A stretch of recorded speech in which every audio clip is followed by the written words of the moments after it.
ఎందుకనంటే ఒకటి, ఎన్టీ రామారావు గారు పార్టీ పెట్టినప్పుడు ఉన్న పరిస్థితులు పూర్తిగా వేరు.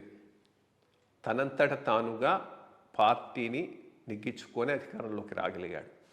ఈరోజు ఏ నటుడైనా, ఫిల్మ్ స్టార్ అయినా పార్టీ పెట్టి ముందుకు పోతే ఆ స్థాయిలో ప్రజలు స్పందించేటటువంటి పరిస్థితులు ఏ రాష్ట్రంలోనూ లేవు.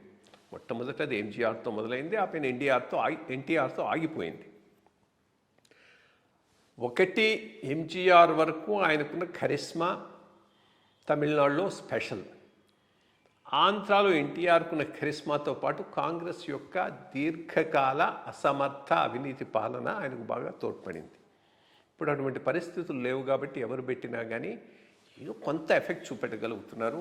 15%, 20% ఆర్ 10% ఓట్ బ్యాంక్ను సాధించుకోగలుగుతున్నారు. 10-15 సీట్లు తెచ్చుకోగలుగుతున్నారు. కానీ తమ